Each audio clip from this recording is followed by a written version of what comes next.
Huh. Next chapter is children synthetic fibers and plastics. Okay, we are revising this chapter also. So when we are talking about synthetic fibers and plastics, first of all we should know that there are two types of material: natural materials, right? Now what are natural materials, children? Like wood, cotton, stone, clay. Wood, cotton, stone, etc. These are natural material because they are found in nature. Next type of materials are known as human made.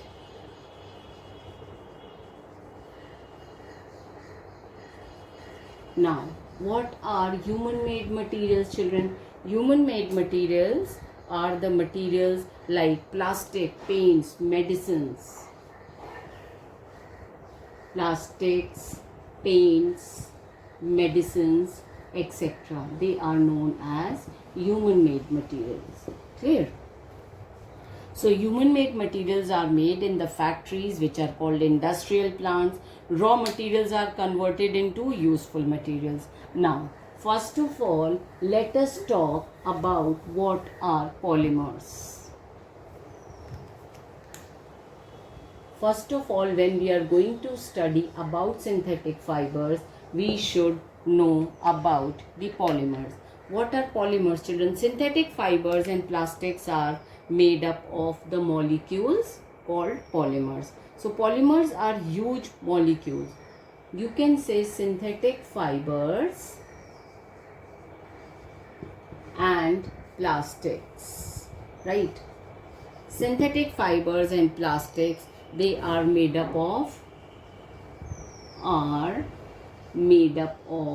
polymers.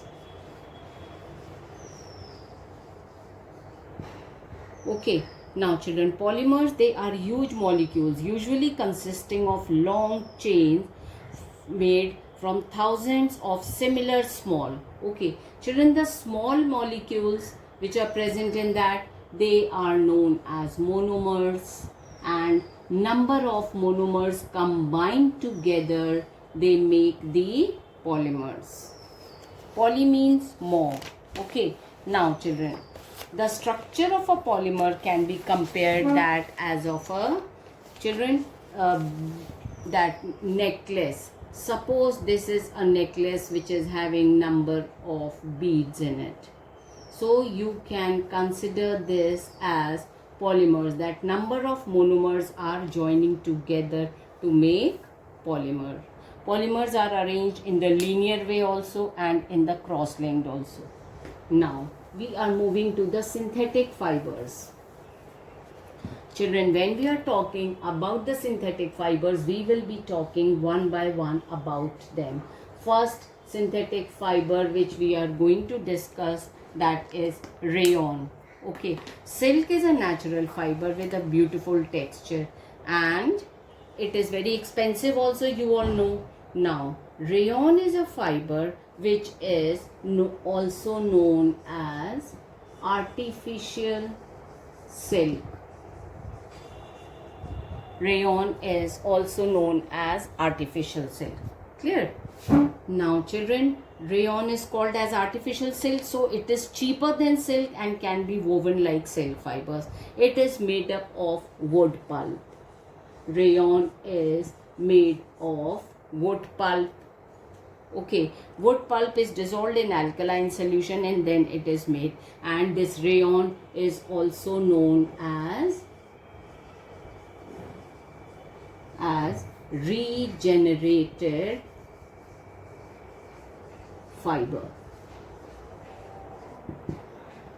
Okay, now children, what are the uses of rayon? It is used to make apparels such as suit, tie, blouses, jackets, etc. and it is used for home furnishing also. Clear? Now after rayon, the next fiber which we are going to discuss, that is nylon.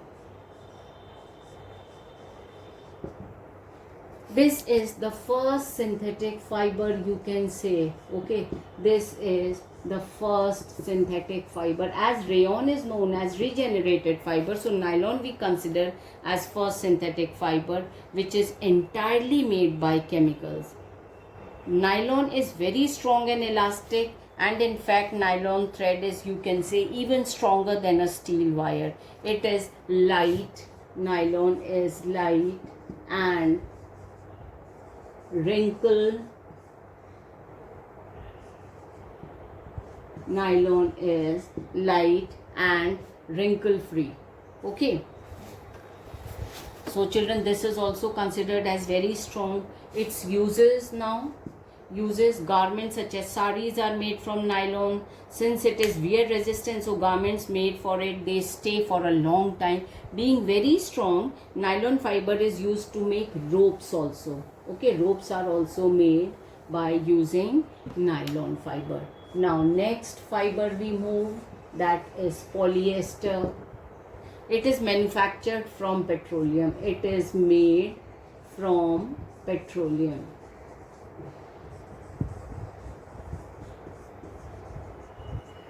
Right?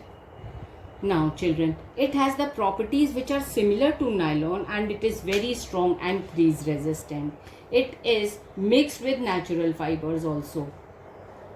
It is mixed with natural fiber to get polycot. Polycot is made by using polyester and cotton. Right?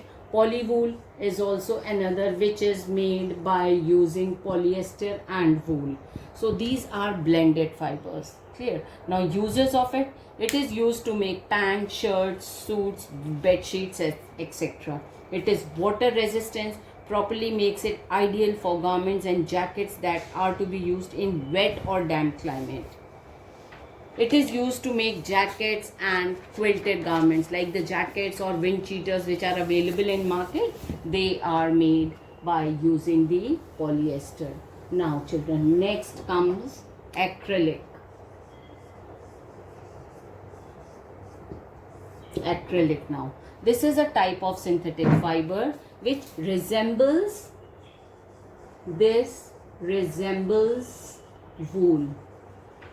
Okay, it resembles wool, but it is not wool. It is lightweight, soft and warm, and it looks like a wool. It resists shrinkage and wrinkles both. Now children, what are the characteristics of synthetic fiber? When you are talking about the characteristics of synthetic fibers, why are they become so popular? As they are strong, they are crease resistant,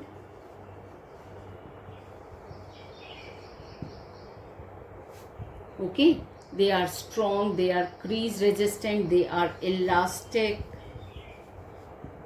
These are the property. They are moth proof.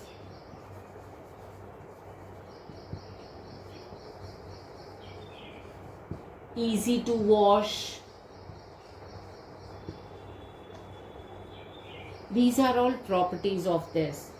They are easy to wash, they are moth proof, and they stay for a long time. However, they do not absorb water or sweat. So children, we are not comfortable if we are wearing them in the summer season. Like in hot and humid weather, they stick to the body and make us feel very uncomfortable. So this is all about synthetic fibers. Now we are moving to plastics. Okay, now we are talking about the plastics. A material is said to be plastic. A material is said to be plastic if it can be molded or formed into different shapes. The main source of these plastic is crude oil. Okay, so when we are talking about the plastics, we see that there are two types of plastics. One is thermoplastic, and the other is thermosetting. The process of softening by heating and hardening on cooling can be repeated. Okay, the process of hardening and cooling Children, the process of hardening by heating, or you can say by heating,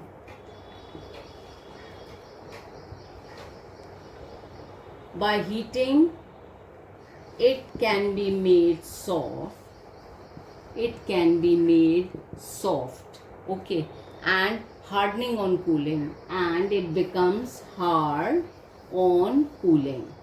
What happens when you are heating? It becomes soft. When you are cooling, it becomes hard, and this process can be repeated again and again. It can be repeated again and again. Whenever you heat, it will become soft. When you will cool, it becomes hard. So when the process can be repeated again and again, this is known as thermoplastic. Another type is thermosetting plastics. Okay, next is thermosetting plastics.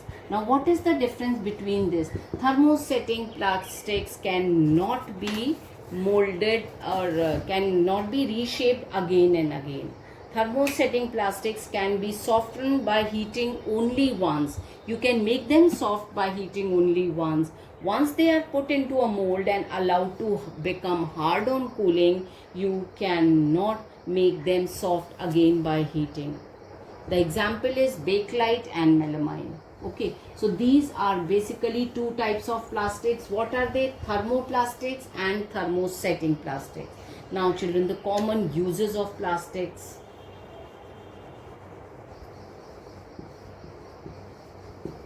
Common uses, children, as they are very important. It is the versatility of plastics that is responsible for their use. Carry bags, toys, soft drink bottle, car parts, computer parts, refrigerator parts, telephone, etc. They are all made up of plastics. Clear? So such variety of uses is possible because they can be manufactured to have a variety of properties. They can be thin and flexible, as well as they can be thick and rough. Plastics can be made.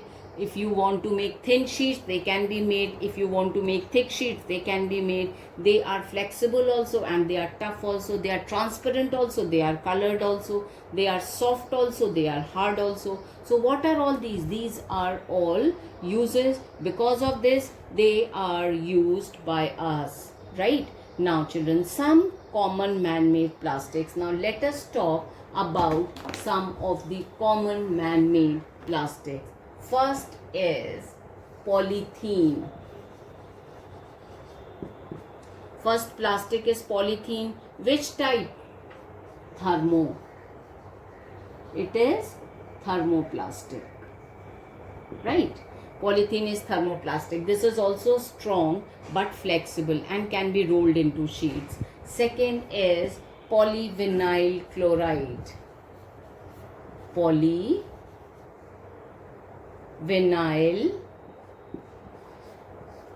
chloride. Okay,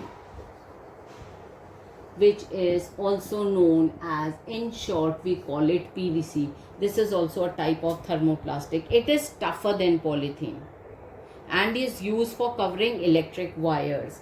Third is, children, polystyrene. Polystyrene. This is also a thermoplastic and it can be easily molded also. Fourth is Perspex.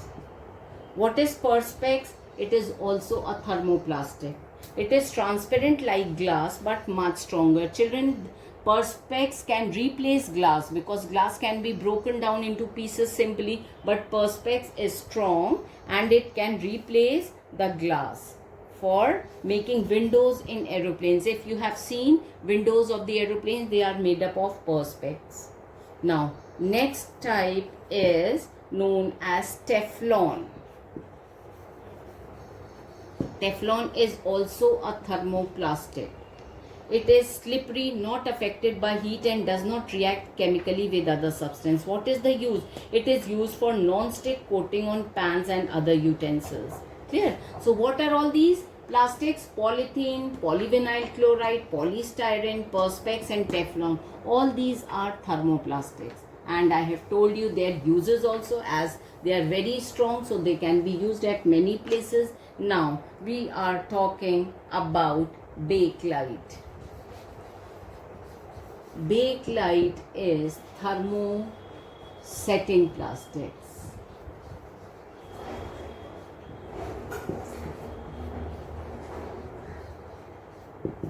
It is a thermosetting plastic. It is harder than other plastic, and it is a good insulator, electrical insulator, right? It is used for making button, plugs, switches, etc.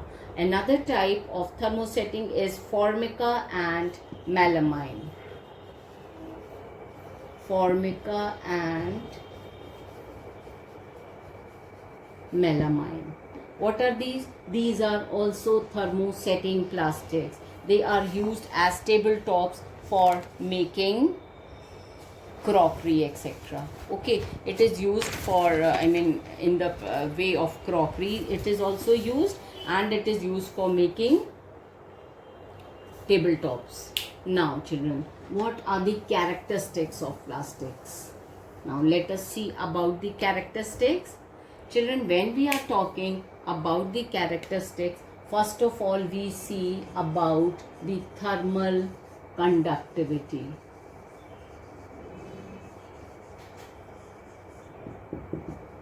Okay, plastics are poor conductor of heat, so they are used to make handles of cooking utensils and as an insulating wool which is used to fill in between the walls of the refrigerator.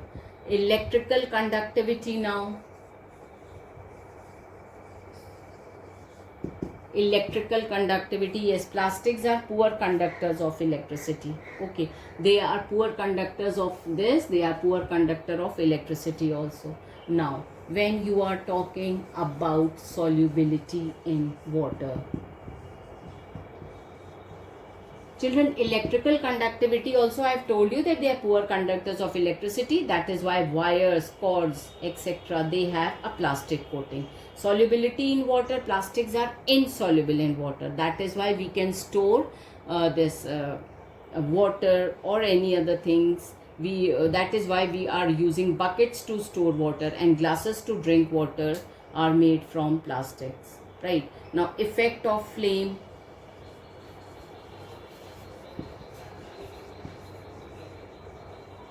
Effect of flame. Plastics are inflammable, that is why they burn easily. This explains why a polythene bags burn so easily. Now reactivity. Last property is reactivity. It means plastics have no reaction with water and air. They are non-reactive and they do not corrode also. That is why they are used to store chemicals and other materials. Clear? Now problems, children. There are lots of problems which are occurring because we are using lots and lots of plastics. Problems. There are many problems which are there because we are using plastics a lot. Children, as it is introduced, they were hailed as a wonder material. But today, as we are using them so much that they have become a health concern, environmental problem, and it has become a health concern also because of their non-biodegradable nature. Basically, they are this is the main problem, that they are non-biodegradable and they cannot be removed from the earth once they are made. One of the most environmental problem associated with plastic is the improper disposal of plastic goods by people. Children, we all know that plastic bags and bottles which we throw on the roadside, they stay in the ground or on the soil for years. This is because plastics are non-biodegradable, as we have told you. They cannot be decomposed by microorganisms. Bacteria and fungi are also unable to decompose them. So children, careless disposal of plastic bags, they choke the drains, they choke the soil, and they hinders the absorption of water also by the soil. Once you are throwing them on the soil, and when it rains, the water cannot seep under the ground because the soil is covered with plastic and water cannot pass through it. Plastic bags can also contaminate foodstuff because of poisonous. Children, the bags, polythene bags which we are using, they are colored, and the color which is used to make them, that is also very poisonous. So we should not put any eatables in the bag, polythene bags. Thankfully, over the last decade or so, a countrywide network for collection of plastic waste through rag pickers, waste collectors, and waste dealers and recycling enterprises has sprung up all over the country. Now people have become aware. In some of the places, they have banned totally the use of plastic. They are using now paper bags or the cloth bags. In India, there are some areas where they are banned also, as I've told you, use of plastics. And for example, children, Ladakh and Sikkim, okay, several other states have also followed the same, but the implementation of the ban is still not satisfactory. Even in our, in UP or in our city also, so many times we hear that it is banned, you cannot get polythene bag, but still shopkeepers are using them. They are hiding them and then they are using them. Okay, now what conservation action can be taken? Conservation action means how can we control the use of plastic? Children, reduction of the amount of plastic used in packaging that is usually immediately thrown away. We should reduce the use of plastics, right? Recycling can also be done. Recycling can be done. Reuse can be done also. If we are reusing them, then also we can use them. Plastic wrappings and bags should carry a warning label stating the danger. Okay, the wrappings which we are using, the labels which we are using, they should have a warning message on them. What can we do, children? How can we reduce them? There are many ways, children, like buy products with less plastic packaging, of course. Shoppers should use their own bags. Whenever we are going to the market, we should always use our bag. Support recycling scheme. Practice and promote proper disposal of plastics. Pick up any plastic litter you see in the vicinity and dispose it off in a proper place. Never throw plastic litter in the streets. Set an example to others and encourage them to help. We should set an example. We should not think when others are not doing, we will also not do. No. Whenever you see any polythene bag, any plastic bag lying anywhere on the road, pick it up and throw it at proper place. As a responsible citizen, always remember 4 R's. Okay, what are these 4 R's? Children, previously the 4 R's were reduce, reuse, and what was the last? Recycle. Right? Now we are saying that there are 4 R's. Refuse. Okay, refuse. Do not use the plastics which is given by the shopkeepers. Clear? Okay, that's all, children. That's all with this. Thank you so much. Hi everyone, children. We are doing revision of the chapter metals and non-metals. Clear? Now, in this chapter, what are metals? Okay, like iron, gold, silver, etc. These are metals. And what are non-metals? Non-metals are sulfur, phosphorus, oxygen, hydrogen, etc. These are non-metals. Okay, now children, from the electronic point of view, we say that metals have always positive ions. Metals have positive ions. What is the meaning of this? That they have positive ions by losing electrons. Non-metals have negative ions by gaining electrons. Okay, this is the difference between metals and non-metals, that they are having positive ions and non-metals are having negative ions. Now children, occurrence, when you are talking about the occurrence of the metals, we say that they are, we say that in nature metals occur in the combined state as minerals. Nearly all rocks contain some metallic minerals. Often the amount of minerals present in the rock is so little that it is very expensive to extract them. Okay, so if the amount of metal is more, then only it is profitable to mine the rocks and extract the metal. So children, what are those rocks known as which are having good quantity of that metal? They are known as ores. Once when we are separating metal from the ores, children, these minerals are having some impurities in it. That impurity is known as gangue. Clear? Now we will be talking about, this is about the occurrence of metals. Now occurrence of non-metals. Children, there are different type of non-metals like hydrogen. So many non-metals are there, we are talking about few of them. Hydrogen is the most abundant element found in the universe. It is the chief element that makes up the sun and the stars. Okay, now after hydrogen we are talking about nitrogen. We all know nitrogen is maximum present in the air, as 78% of the air is made up of nitrogen.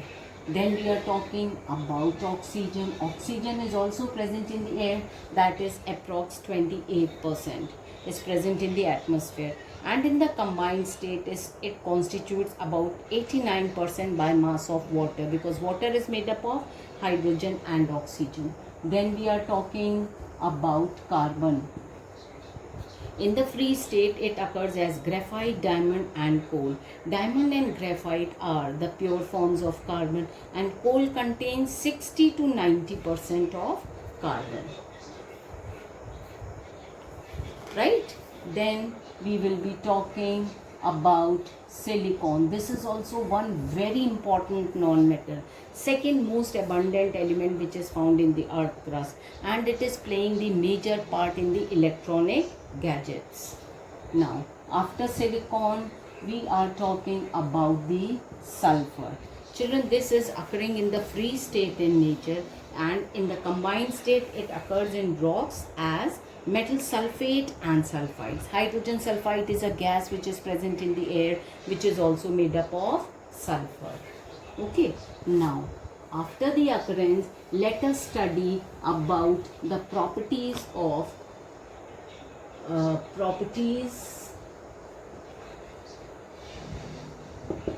metals and non-metals. Okay, now first of all we are talking about physical properties. Okay, physical properties. First one is the physical state. First is the physical state. What do you talk about the physical state? Metals are generally solids, right? They are generally solid at room temperature. Exception is mercury and gallium, which are in liquid form. Now non-metals are solids, liquids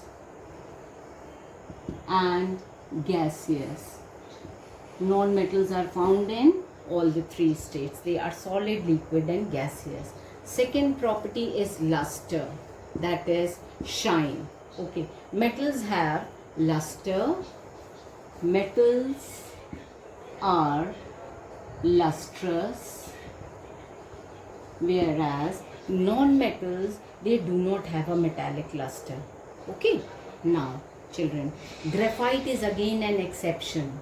Graphite is an exception which has luster. Otherwise, non-metals are not lustrous at all. Now, next property is hardness. and strength. Hardness and strength, children. Metals are generally hard and strong. Exception is sodium and potassium. Whereas non-metals are not so hard and not so strong. Again, the exception is diamond, which is considered as the hardest substance. Now, malleability and ductility. Right? Malleability. Metals can be beaten into thin sheets, whereas non-metals cannot. You can say metals are malleable. And ductility means that metals can be drawn into thin wires, whereas non-metals cannot be. So what are non-metals? Non-metals are brittle in nature. Then we are talking about conductivity. Okay, we say that metals are good conductor of heat and electricity. Non-metals, they are not good conductor, they are insulators. So metals are good conductors of electricity, non-metals are bad conductors of electricity. Again, the exception is graphite, which is considered as a good conductor of electricity. Now children, metals are good conductors of heat and electricity both. Clear? Now after conductivity, sonorous. We are talking about the sonorous means metals when they are struck with the if you struck these metals, or when they are struck with the piece of wood, they produce a ringing sound, whereas non-metals are not doing that.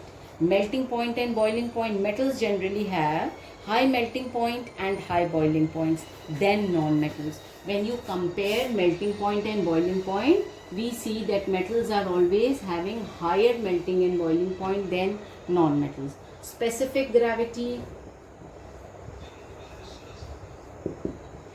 If you are talking about specific gravity, you see that children, metals have high specific gravity, non-metals have low specific gravity. Okay, now these are the physical properties. Now we are talking about the chemical properties. Right? In chemical properties, first of all, we are seeing reaction with oxygen.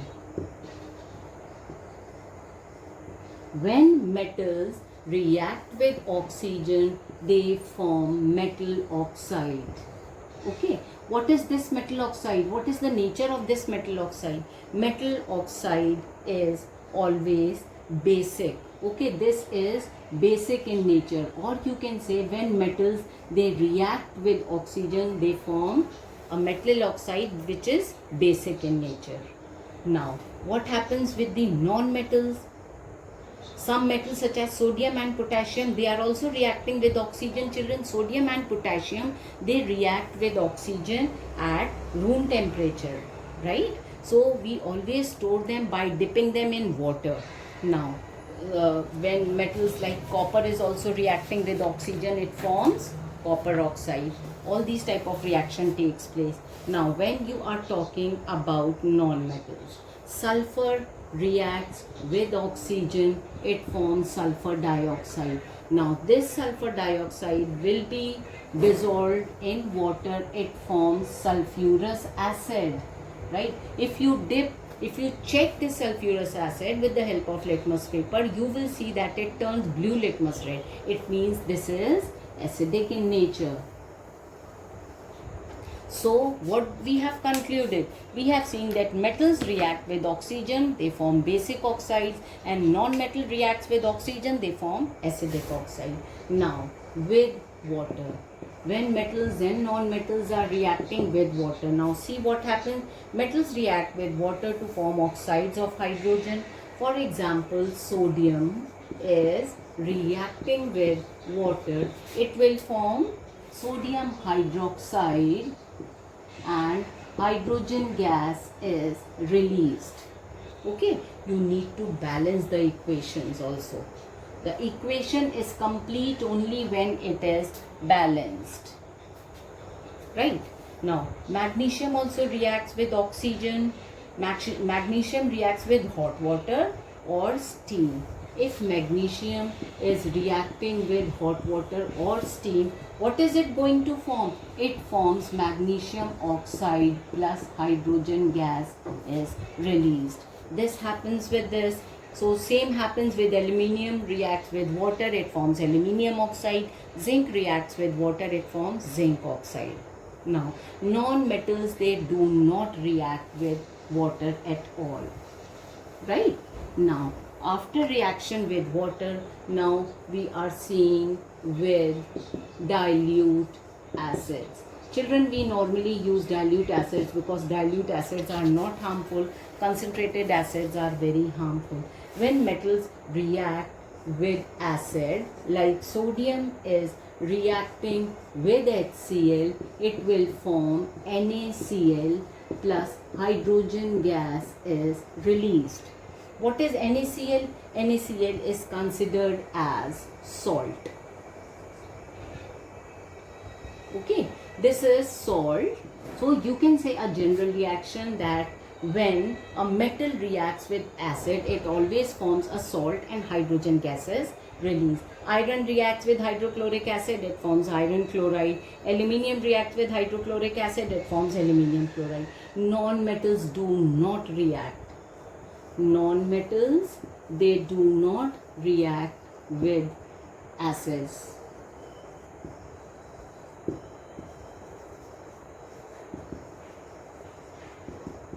Right?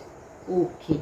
Now children, next we move to the bases. What happens? Only some metals such as aluminium, zinc and lead react with strong bases such as sodium hydroxide to release hydrogen gas. The reaction of non-metal with sodium hydroxide is quite complicated, so we do not do in class 8. Now children, displacement reaction. When you are talking about displacement reaction, we see about reactivity series. In reactivity series, metals are arranged in the order like most reactive metals are kept at the top and least reactive metals are kept at the bottom. In between neither too reactive nor very less reactive. The middle ones are kept, those are known as moderate reactivity. They are showing moderate reactivity. So the arrangement of metals in decreasing order of reactivity is known as reactivity series. Now children, what happens in the reactivity series? Like iron is reacting with copper. You consider the reactivity series where you see iron is more reactive than copper, means iron is stronger than copper. So iron will remove copper and take the place of it. It will form iron oxide and copper is left alone. Okay, why? Because iron is more reactive than copper.